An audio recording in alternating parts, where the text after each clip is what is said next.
Now I think we're back on track here.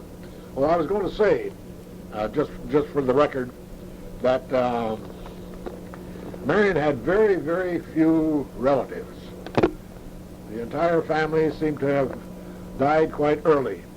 And right as of right now, at the time that she passed away, she had one cousin who lives in the Midland area, and she had her sister-in-law, Amelia Ross Moffat, who lives in St. Clair, along with her nephew, John Ross Moffat, who also lives in St. Clair.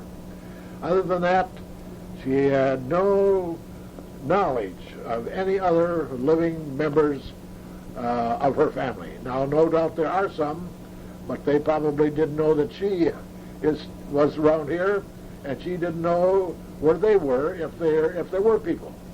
Now, it's the direct opposite with our family, because there are probably hundreds of people related to the Grambuas in the United States, and I know there's probably 100 or so that are up there in Alberta, Canada. They are the descendants of Emma Grambua Schultz. Emma Grambua was a sister to George Grambua, and she had a large family of about 12 kids, and I know that according to the genealogy record that my brother George has, there are a very, very huge number of descendants of that family up there in Canada at the present time. So it just goes to, it just shows what happens to some families and what happens to others. Just for the record here, I want to add one more comment in regard to the life of Marion Grambua. I noticed I missed it before. That Marion passed away on January 27th, 1993, here in Rogers City at the hospital. And over here in the Rogers City Cemetery.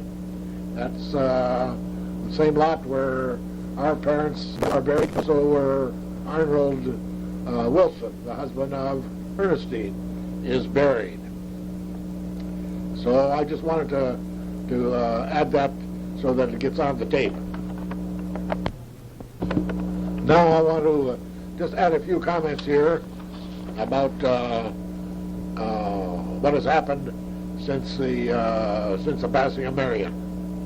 I'm living alone here, of course, in our home on 6th Street here in Rogers City, and I plan to stay here as long as I possibly can. My brother George has my power of attorney and is well up on my entire doings, my life, and he has access to all of my records and all of my finances, and that's the way I want it. Now, George and Martha have been very, very kind to me in this past year, which has been a kind of a rough one. And on 2 occasions, they came up and got me, and I spent a week with them in Lansing on 2 different occasions. One was in February, and another one this past fall. Now, it's interesting to note that on that first trip they made to Lansing with them, several things occurred there that are of interest. They took me around Lansing proper. They took me to the newly decorated Capitol building in Lansing, which is now beautiful, and they took me to the new library and museum in the Lansing area. And but the thing that fascinated me the most was that we went out to take a look at my old fraternity house, Sigma Alpha Epsilon, on the campus of Michigan State College. Now, it is a different home than the one that I had lived in during the time that I was on campus, but because the home that I lived in was on Bogue Street, and this new one is on Harrison. We went out to take a look at it, but of course, when we got there, it was between terms, or was it? I forget. Anyway, when we went out there, the place was locked up, and there was nobody there.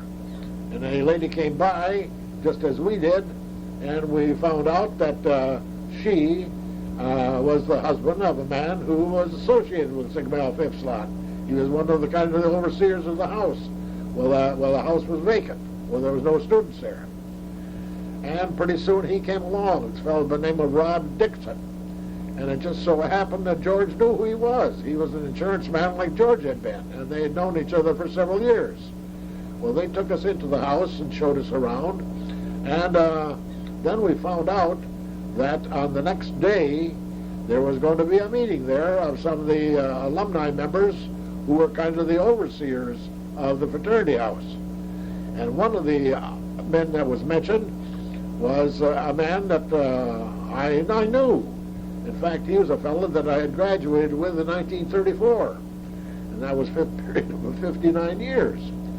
Well, after he has mentioned the fact that they were going to have a meeting there the next day, I asked whether we could come out, and he said, sure, come on out.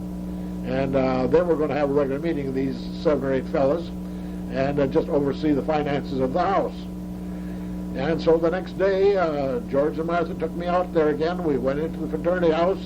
This couple was already there, and other fellows kept arriving. I met who they were, and all of a sudden, this fellow that I was sure that I knew, but of course I haven't seen him in 59 years, came in, and so I was sitting there, and this Rod said, "Well, here's the fellow that wants to see you, Ralph." And by gosh, if the guy didn't know me, he said, "Harry Grambua." And I'll be a son of a gun. I don't know how he knew who I was, because I recognized him, just knew the face, but because he was white hair and so was I.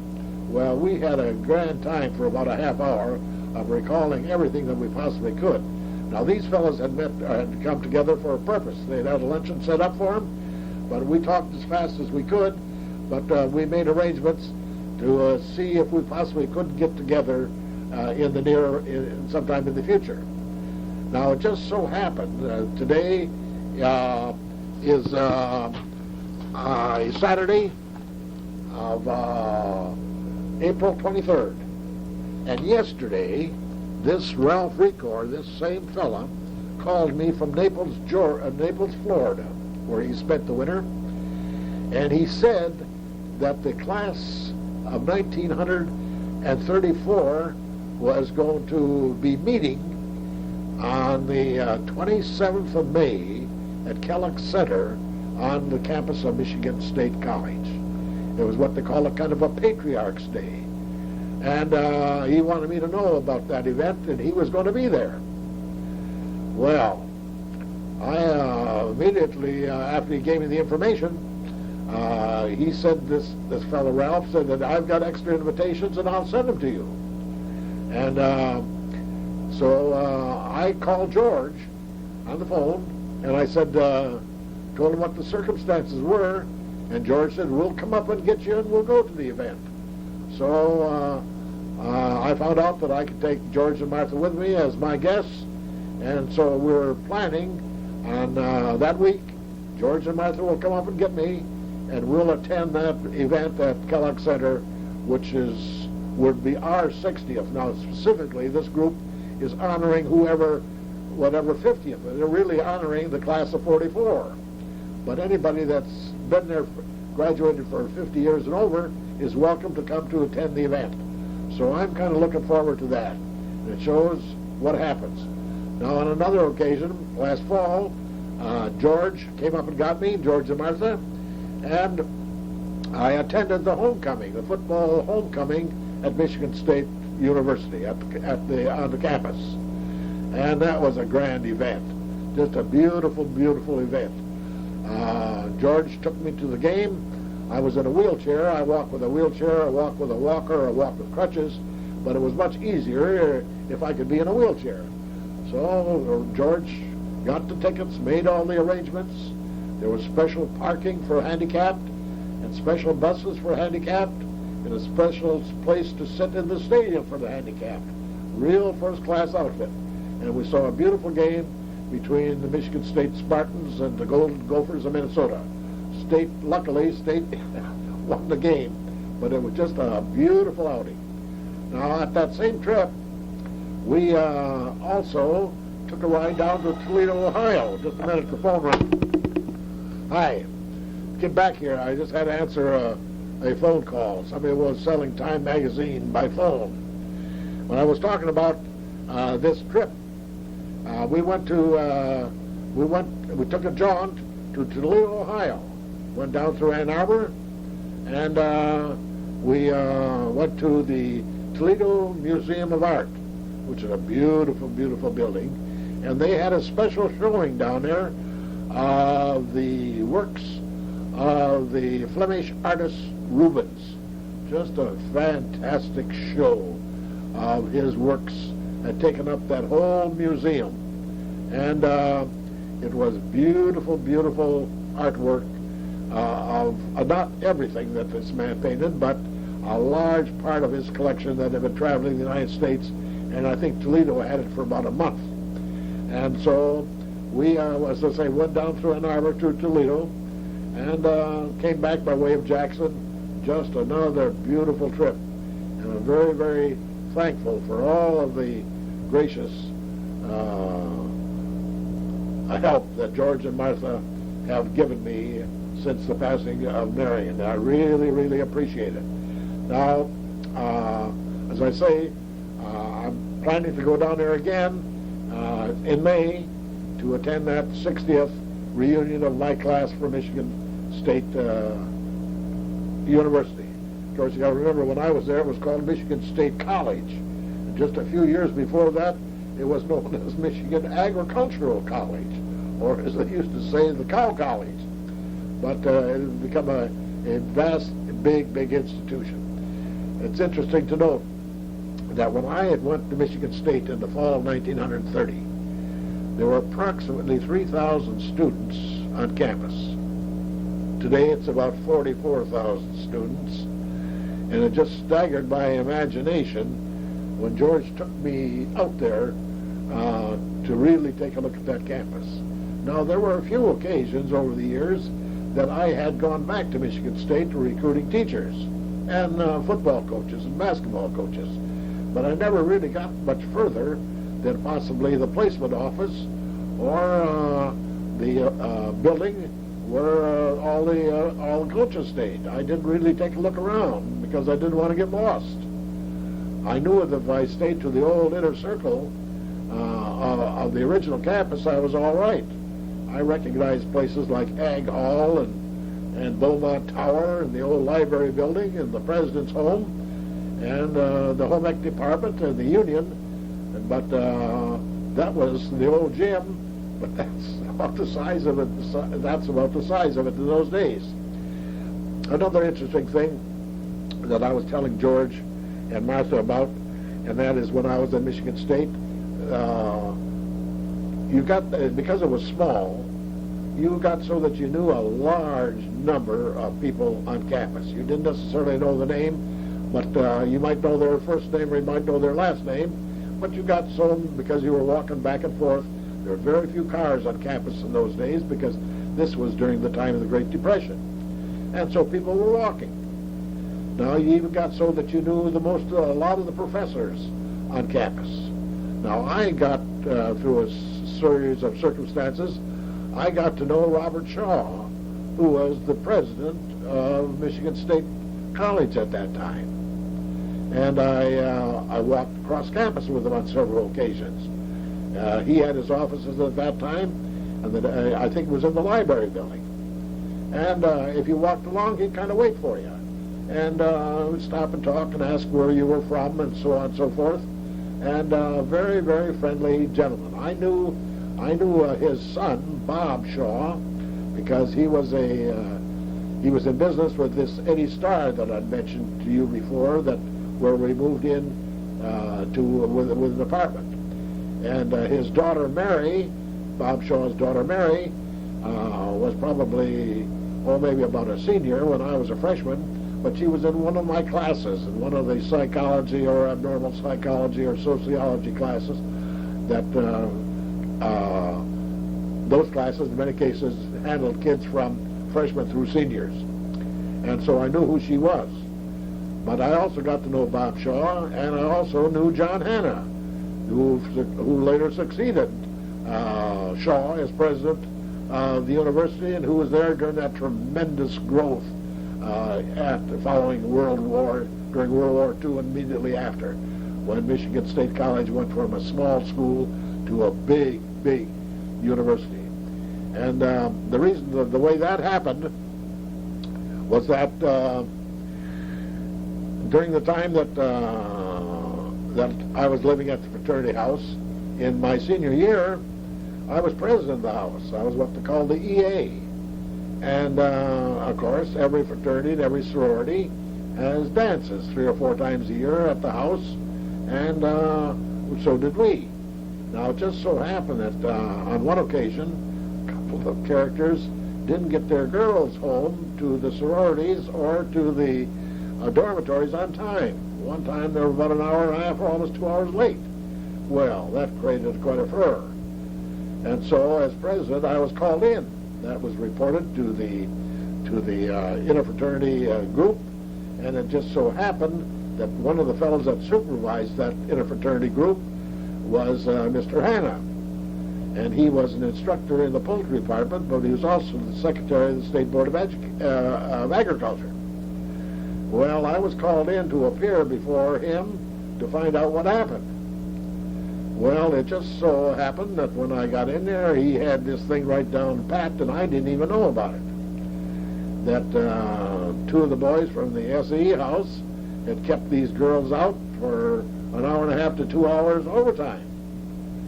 And the college was very much concerned. And that, and then he proceeded to lay the law down to me. Now he said, I'll tell you what I'm going to do. He said, I'm going to put the SE house on probation, which means that you cannot have your spring party or your spring dance.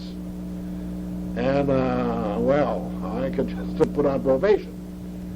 And, but he said, I'll tell you what I'll do. He said, I'll make an exception under one circumstances, because I was kind of pleading with him. I said, oh boy, I said, you got me cold, because I said, I didn't even know anything about it. Well, he said, obviously those guys weren't going to tell you. But he said, I also have other evidence against SAE. It has been reported, and this is only reported, that there was some beer or other alcoholic beverages in that house at that party. Well, I said, well, I didn't know anything about it. He said, don't kid me. He said, I know that this happens, but he said, I've got evidence here that indicates that it happened at your place. Well, I didn't know what evidence he had, so I kept my mouth shut. But he said, I'll tell you what I'll do. He said, you can have that spring party under one condition. He said, you have to get a man and woman sponsor, a married couple sponsor, to go out and agree to be chaperones for that party.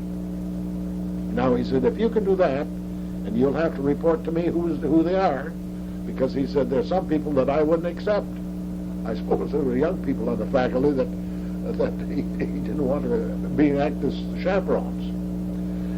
Well, I was kind of shivering in my boots, sitting there in front of him in a chair, and he was laying the law down to me. And just then, a knock came at the door of this. This was in Ag Hall. This was in his own office area. And Mr. Hanna said, come on in. And who was at the door except President Robert Shaw? Well, of course, it just so happened that Hanna was going with Mary Shaw, his daughter, and of course everybody knew that, and they weren't married, however, at that time yet.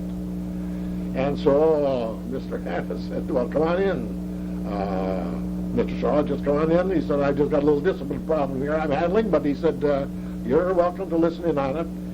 He said, this is a representative from Sigma Alpha Epsilon over on Boat Street, and they have violated some curfew regulations, keeping girls out late, and I'm setting up certain conditions here under which they can continue with their social events.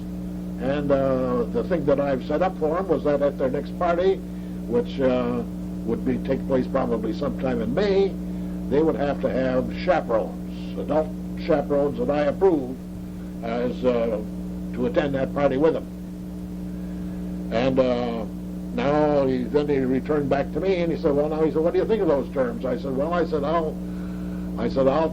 do my best. Well, he said, the minute that you find out somebody, he said, that you think will fill the bill as far as chaperones, you come see me.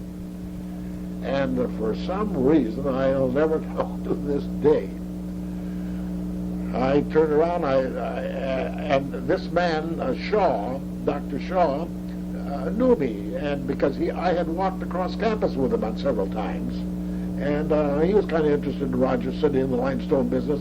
He'd been up this way. He knew northern Michigan. And so I just said, just out of fright, I suppose, more than anything else, I said, Dr. Shaw, I said, how about you and Mrs. Shaw acting as chaperones for our party? And his jaw almost fell open. And Mr. Shaw, or Dr. Shaw said, well,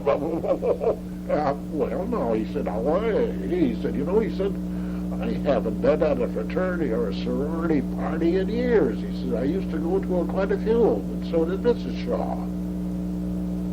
Now, he said, young man, he said, that isn't a bad idea. He said, I'll tell you. He said, when is your party? And I said, I don't know the exact date, but I said, I can let you know by tomorrow or even tonight. He said, tomorrow will be fine. And so I knew there was no sense of turning around and talking to Mr. Hanna, asking whether that would be satisfactory. I didn't even say that. And but he butted in. He said, well, that would be fine. That would be fine.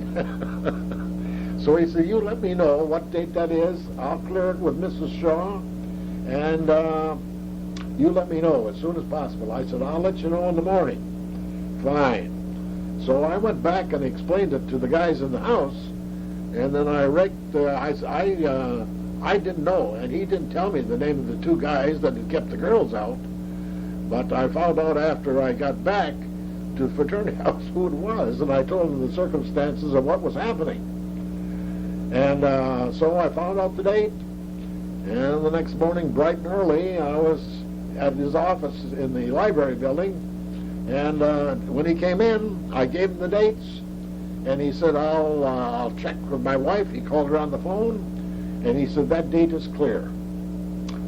Now, he said, I'll tell you what you do. He said, and I said, I'll arrange the transportation. He said, fine. He said, that's just what I was going to ask you. He said, you arrange the transportation, and he said, and I told him the time. He said, you come and pick us up, and he said, we will be glad to act as your chaperones.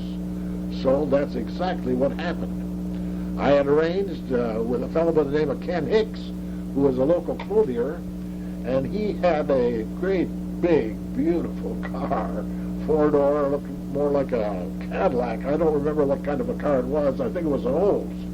It was a beautiful car. It was brand new. And Ken said, not only will I loan you the car, he said, I'll drive it. So I made arrangements with Ken. We picked up Dr. Shaw and his wife at the right time. I suppose it was on a Friday, I imagine. And we went out to the SA house, and we had a place arranged on the sun porch, nice furniture. We had a table filled with little goodies, little cookies, and a little lemonade, root beer, and no beer. And we had made arrangements that all during the time that he was there, that there'd be somebody there with their date who could just make conversation. I don't recall that they danced, but there was always somebody there with them. Well, we got there probably about 8 o'clock, I suppose, and along about 10 o'clock, the president motioned for me, and he said, now, Mrs. Shaw would like to leave. Well, okay. So I arranged with Ken, who was also attending the dance. Now, Ken wasn't a student at Michigan State, but you could invite anybody that you wanted, and he and his wife were there also dancing. So we took them back to their quarters. I thanked them very much. They thanked me for a good time, and but I was going to say, that's how you got to know people. Now, it just so happened that that fall, at our Thanksgiving or Christmas party, we always had a big dinner, a big event for the last dinner before the beginning of the vacation. We I went to see President Shaw, and I said, we got this dinner coming up, this Christmas dinner at such and such a date, such an evening, And I said, we'd like to have you and Mrs. Shaw come and share it with us. And, well, he said, now, just a minute. He said, I'll get on the phone. So he got on the phone, he talked to his wife, and he said, that date is all set. He said, fine. He said, we'll be glad to come. He said, do I have to make a speech? And I said, no, not unless you want to.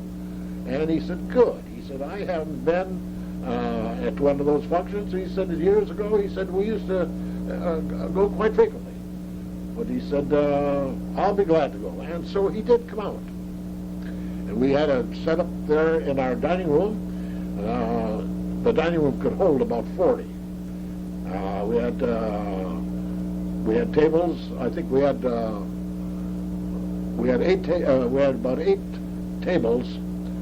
I think, or no, we had 5 tables, big tables that would hold about 10 each.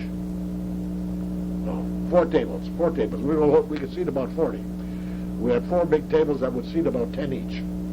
But we had this big front area. We had a big cornucopia on there, and that was filled with oranges and bananas and apples, and a large collection of walnuts and other nuts for the occasion. And it just so happened that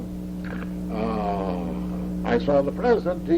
He took a couple of the walnuts that were in that cornucopia. They were there to be taken if people wanted them, and he put a couple of them in his pocket. So just for the hell of it, I took a couple of them and put them in my pocket.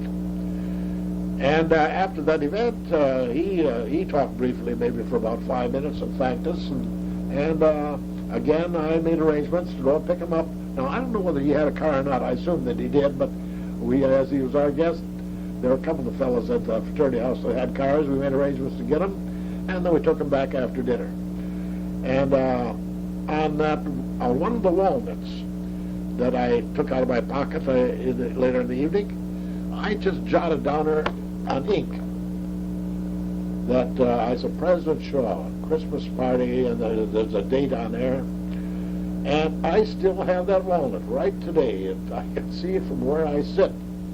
And I got it in a little cup. And that comes out of that event.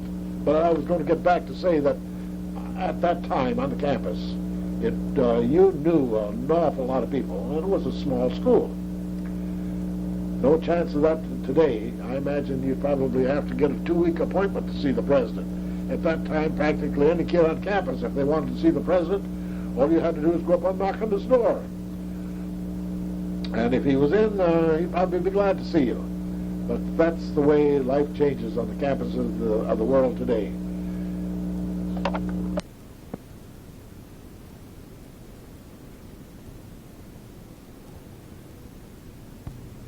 Now, today, I still have a few minutes left on this tape, so I thought I would talk probably about, what I would say, odds and ends of going to colleges, little things that I thought of as I'm making these tapes. Now, I told you that during the time that I went to school that I attended fires for a sorority house, which was just down the street. And then later on, after I became engaged to Marion, I went with her one Christmas period. It would probably be about the Christmas of 41, and to spend a week with her folks in Ludington to get acquainted. And we just took my car, left her car here, and we went to Ludington. Now, lots of activities were scheduled. Of course, there are a lot of college kids home there. And one of the occasions, a few days after we got there, we attended a party at one of the private homes, and there were a large number of kids from college who were out of Marion's period there. A lot of them were out of her class. And they had been attending school at Michigan and Michigan State and Western and Eastern and Central, and even some of them, of course, out of state. Well, we went into this home there in Ludington. There was a good gathering of kids there for this occasion. And the first thing I spotted, I looked over here, and here was a girl that I knew, a girl that I had met at Michigan State. She was one of the girls that lived in that sorority house that I attended. Looking around a little bit more, I spotted 4 more girls that were out of that same sorority. These were all classmates of Marion who went to Michigan State, and she had gone to Ipsy. And she couldn't quite figure out how I knew all these people. Well, there they were. And I still remember the names of some of those girls. There was an Alice Reek, who later on went to Michigan herself. There was an Alberta Gray. There was a Vera Quackenbush. There was Elizabeth Hanson and a Margaret Hawley. These were all classmates of Marion and graduated with her in 1929 from Ludington. Well, we had a grand time. And now, also, going back to Michigan State, I went to a couple summer sessions there, and also other periods that I went back there occasionally to take special courses. Now, one of the spring terms there, I think it was probably about 1933, who do I run into on the campus except Ed Grambua, Uncle Ed. He was there for a specialized workshop. He was teaching at Mount Pleasant High School, but he was also the critic teacher for the ag students who were coming out of central Michigan and then later on transferring to Michigan State. A lot of these fellows became ag agents through the various counties of Michigan. And he had those kids, he was a critic teacher for the college, as well as he was teaching agriculture at Mount Pleasant High School. Now, I located him, or we ran into each other there on the campus that spring term. He had a couple of weeks off, with, of course, permission of the Board of Education in Mount Pleasant. And so we maybe for at various restaurants there on campus. Now, at that same time, there was another relative of ours who was teaching at Michigan State, and his name was Ed Hardees. That's from the Belknap Hardeeses. That's where Mother's relationship comes in. Now, Ed Hardees, as well as Uncle Ed Grambua, had attended high school in the early days in Rogers City before it was a full 4-year program. And as we mentioned before, some of these kids who wanted to go out of school were given a chance to go to Central or go to the University of Michigan or go to Michigan State, and they were given an opportunity to see whether they could, or as they said, they could cut the mustard. If they were well enough in grammar, if they were well enough in English, they were well enough in math, they did it. Now, Ed Grambua, or Ed Hardees, went on, got his Ph.D. in agriculture. And then he taught at the University of Wisconsin, he taught at Ohio State, and he taught at several other schools in the area. And he had come back to Michigan State for a couple terms to teach certain specialized classes in agriculture. Now, I don't know just exactly what area of agriculture Ed Hardees was teaching. Now, I know that Uncle Ed Grambua was considered to be a bean specialist. There were a lot of beans grown in Michigan, especially in the Thumb area, and he had developed quite an expertise, and he was called upon frequently by those people to come and take a look at their fields for certain, I suppose, microorganisms or something that were affecting the crop, and he became well known to a lot of the ag people in Michigan. In fact, years later, when I attended these so-called Teachers' Institutes that we had every year, I would run into quite a few people from northern Michigan who knew Ed Grambua from Mount Pleasant. Also, I was going to say that when I went to the University of Michigan to get my master's degree, I attended there in the summers of 36, 37, 38, and 39. And I encountered people from Rogers City there, and also on campus. One of them that I remember was later was Dr. Edward Arscott, who was our neighbor. He was working on his doctorate degree. Now, during World War II, of course, he was called into service, but he was working on his his MD degree at that time. Another one I remember that was formerly lived in Rogers City was a girl named Jean Henley. She was the daughter of R.B. Henley, who was one of the high people in management here at Michigan Line. And I encountered her, maybe about 40 years later here in Rogers City. She used to come to Rogers City once in a while, and she had a summer home in Petoskey, and she would go and see Mother. She went to see Mother several times when Mother was up there in the extended care. And I ran into her one time when I was, Mary and I were going to the Presbyterian Church here in Rogers City. And I didn't know her, but she knew me because she was talking to a former friend of mine and a former friend of hers called Marianne Daniels, or Marianne Morley. And I remember Marianne called me over as I came into church. She said, "Do you remember this girl?" And I said, "Oh, gee," I said, "should I?" And this girl said, "Oh, yes, you should remember me." I said, "Well, you'll have to tell me who you are." Well, she said, "I was formerly Gene Henley." And I said, "My gosh," I said, "the last time I saw you, you were going to summer school at the University of Michigan when I was going. You were attending Oberlin, but there were certain specialized classes that you wanted, and so you came up to Michigan." She said, "How did you remember that?" I said, "Well, I remember where you stayed. You stayed at the Mosier dorm, which was a ladies' dorm, and that was only about a half a block away from where I was staying, and I used to see you." And she said, "Gee," she said, "that's right." She said, "I forgot all about that."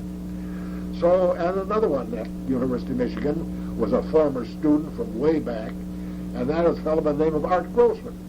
Now, Art Grossman came from the Hawks area. His dad had a grocery store there, and he had graduated from Rogers City High School along about 1921 or 22. He went on and also attended the University of Michigan, and he got his doctorate degree in German. He taught German in various colleges throughout the Midwest, and he had come to the University of Michigan one summer to teach a specialized class in German. And that's where I ran into him. I used his expertise at that time. He helped me out because one of the requirements that I had when I was going to the University of Michigan to get my master's degree at that time was that you had to have an expertise in a foreign language. And I chose German. And what this consisted of is that you had to be able to prove to the university that you knew enough about a foreign language to do a little research. And you had to take a test to show them that you could do research in a foreign language. Well, I chose German. And I took the exam, I think, about 3 times before I did pass it. And because it was tough.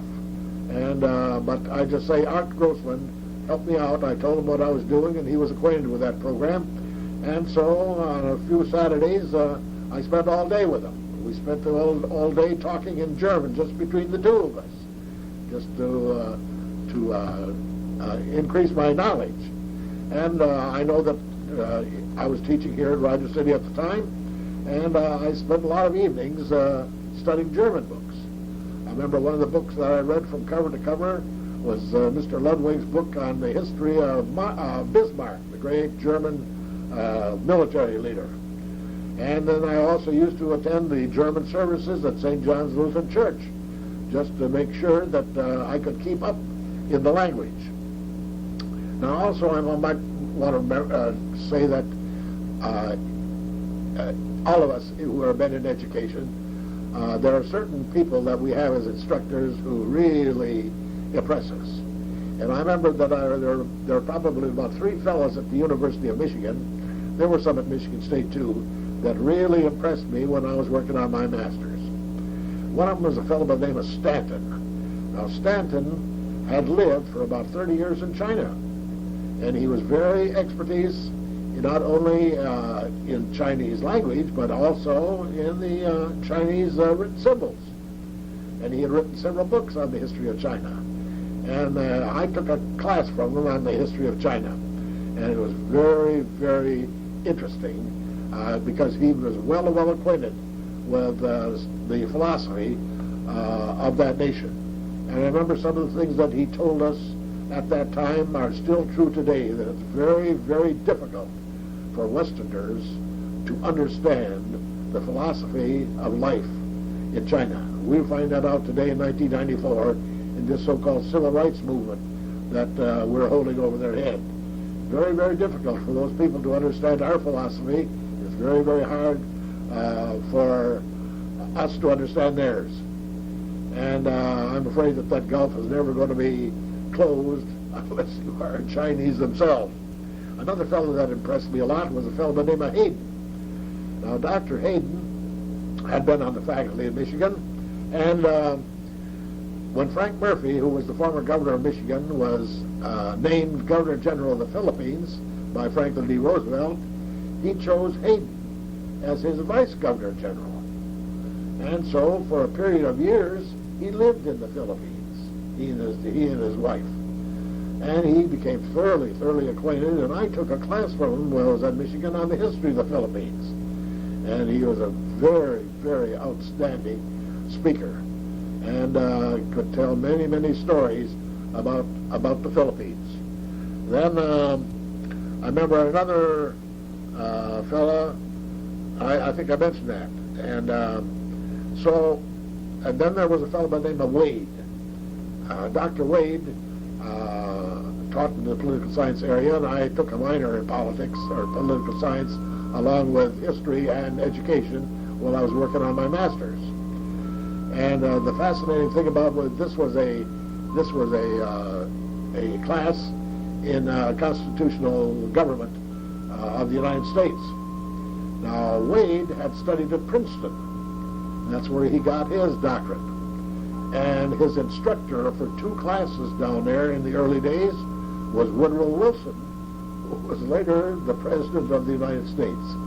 And he had a lot of stories to tell about this very able individual. He said he could sense at the time that he was going places because he was very profound. And he was the man, of course, who helped to organize the first United Nations. Or they called it, was it the United Nations? No, here we go again. That wasn't the United Nations, that was the League of Nations. And he was responsible in getting that organization going. Now, the League of Nations finally failed, but at the end of World War II, then we have the United Nations, which seems to be, at the present time, starting to exercise some of the muscle which it should have been doing right along. Now, some of the other just random thoughts, as speaking primarily of the college years. At the time that Hearn and I first went down there, of course, we ate all our meals out in restaurants. And there was a little place, probably only about a half a block where we lived on Abbott Road, called A. Abbott Lunch. And that's where we ate a good number of our meals. Now, you got to remember that this is during the time of the Great Depression, and so you could eat pretty good for $1 a day if you just watched yourself. I know that you could get a breakfast of an egg and a couple of pieces of toast and a fried cake and a cup of coffee for about 25 cents. You could get a lot of luncheons for around 30 cents. And that would consist primarily of soup and a sandwich and a cup of, and a glass of milk, probably. And in the evening, you could get a pretty good meal for anywhere from 40 to 50 cents. And that would be a variety of things, like maybe liver and onions, or a little piece of beef, or a little piece of ham, or a little piece of fresh pork,